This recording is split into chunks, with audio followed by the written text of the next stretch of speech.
Hello बच्चों। तो बच्चों आज हम एक्सरसाइज 6.2 का क्वेश्चन नंबर 8 करेंगे। तो क्वेश्चन नंबर 8 की स्टेटमेंट पढ़ते हैं। इसमें लिखा है using theorem 6.2 prove that the line joining the mid points of any two sides of a triangle is parallel to the third side. अब देखो यहाँ पे बात की है थ्योरम 6.2 की। तो थ्योरम 6.2 जो है वो है converse of basic proportionality theorem. अब मैं जल्दी से आपको थ्योरम 6.1 और थ्योरम 6.2 रिवाइज करवा देता हूँ। तो अकॉर्डिंग टू थ्योरम 6.1 यानी बेसिक प्रोपोर्शनैलिटी थ्योरम, अगर हम किसी ट्राइंगल की एक साइड के पैरेलल कोई लाइन ड्रॉ करते हैं तो वो लाइन ट्राइंगल की बाकी दो साइड्स को सेम रेशो में डिवाइड करेगी। ठीक है।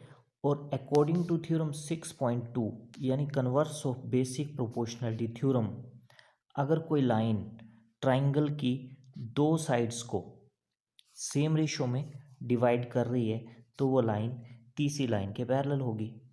तो अगर मैं शॉर्ट में बोलूँ तो थ्योरम 6.1 में क्या है, लाइन पैरेलल तो रेशो इक्वल, और थ्योरम 6.2 में रेशो इक्वल तो लाइंस पैरेलल। ठीक है ना। तो चलिए देखते हैं इसका प्रूफ। अब देखो ये क्वेश्चन जो है क्वेश्चन नंबर 7 के बिल्कुल अपोजिट है। इसमें बोला क्या है, इसमें बोला है the line joining the mid points of any two sides of a triangle. बोलता है अगर हम कोई ट्राइंगल लें और उसकी दो साइड्स के मिड पॉइंट को ज्वाइन करवाएं तो जो लाइन बनेगी आपको प्रूफ करना है वो लाइन ट्राइंगल की तीसरी लाइन के पैरेलल होगी। चलिए बनाते हैं एक ट्राइंगल। तो इस ट्राइंगल को नाम देते हैं A B C.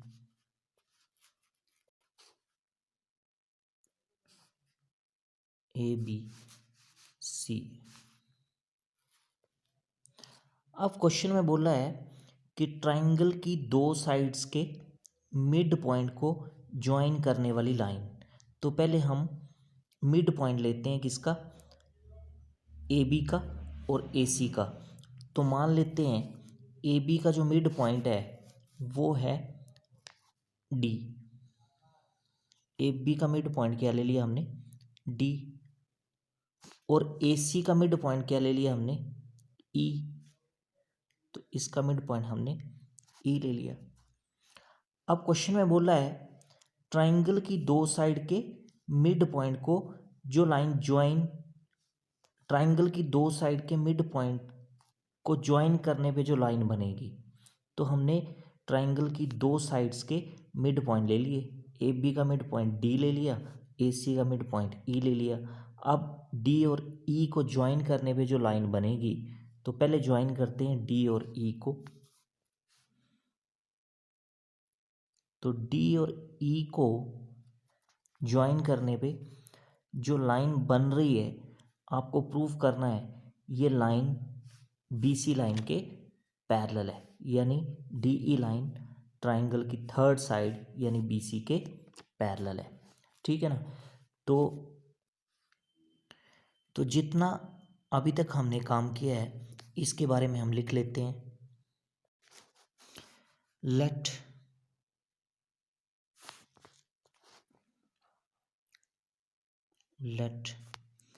ABC is a triangle. ABC is a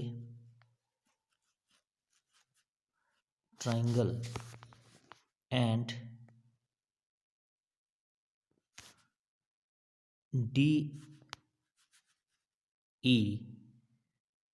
D comma E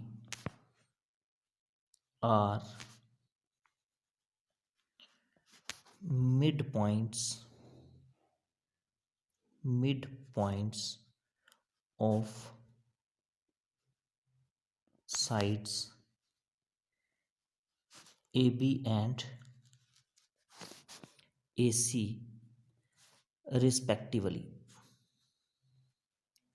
तो यही किया ना अभी तक हमने।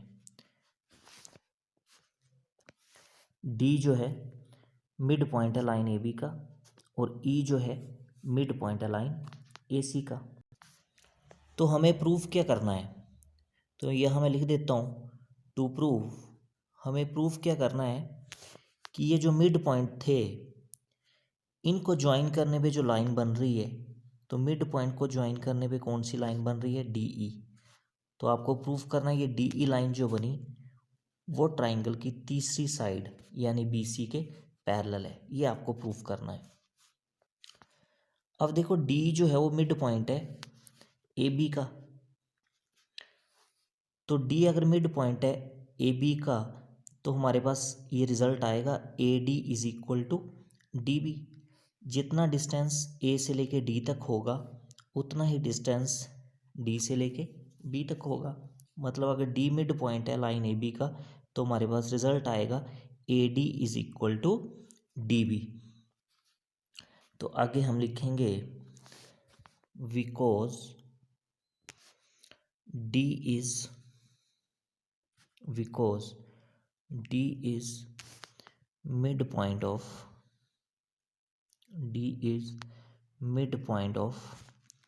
AB, therefore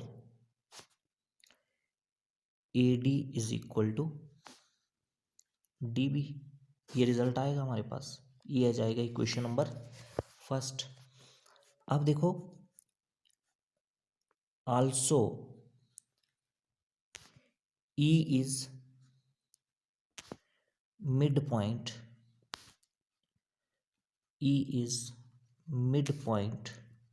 of AC। E जो है AC लाइन का मिड पॉइंट है, तो क्या रिजल्ट बनेगा हमारे पास, therefore AE is equal to EC। Equation number second, देखो यही आएगा ना, AE is equal to EC। देखो फिगर से E मिड पॉइंट है AC लाइन का, तो क्या रिजल्ट आएगा, AE is equal to EC। तो इस तरह से हमारे पास दो इक्वेशंस आ गई। अब देखो इक्वेशन नंबर 1 को हम फर्दर कैसे लिख सकते हैं, तो देखो इक्वेशन 1 इम्प्लाइज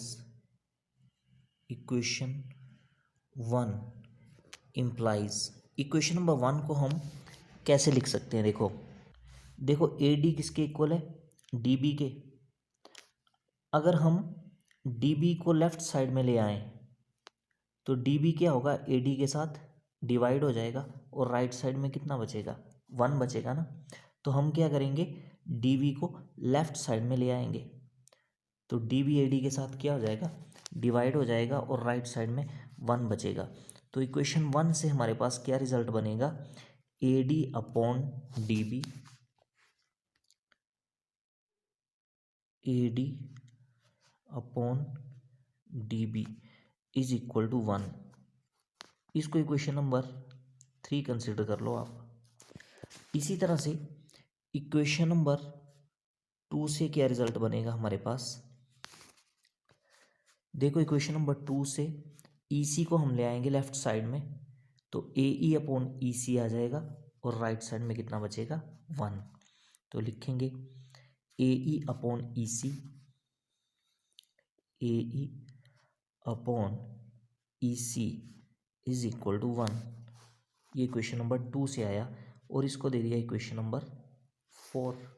हाँ, इसको दे दिया इक्वेशन नंबर 4। ठीक है।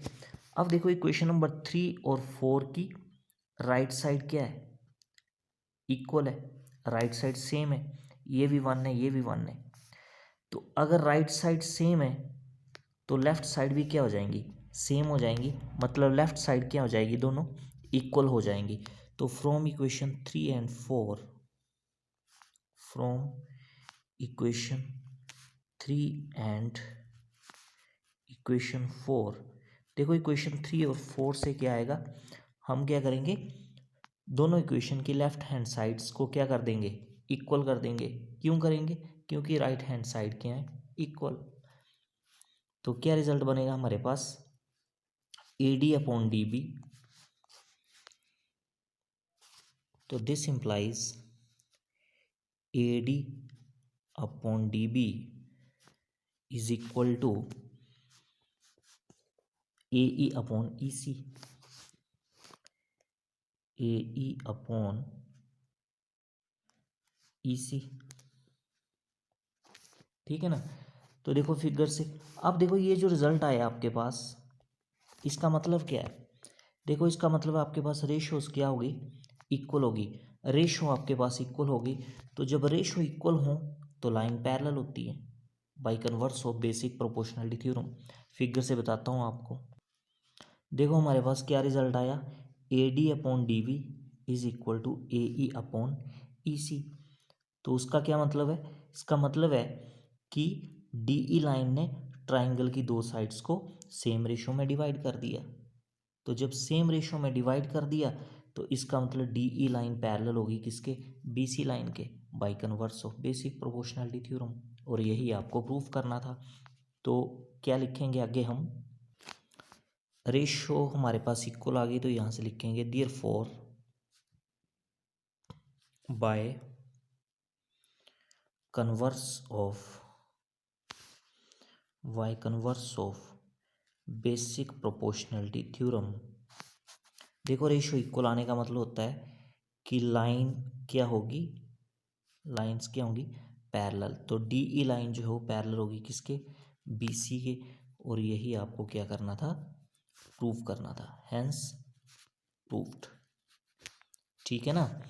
तो क्वेश्चन में आपको दिया था कि जब हम किसी ट्राइंगल की दो साइड्स के मिड पॉइंट को ज्वाइन करें तो जो लाइन बनती है मिड पॉइंट को ज्वाइन करने पर, वो लाइन जो है वो ट्राइंगल की तीसरी साइड की क्या होगी, पैरेलल होगी। तो यही आपने प्रूफ करना था। ठीक है। तो आई होप ये क्वेश्चन आपको अच्छे से समझ में आ गया होगा। तो आज के वीडियो में फ़िलहाल इतना ही। अपने नेक्स्ट वीडियो में हम इससे अगले वाला क्वेश्चन डिस्कस करेंगे। Thank you.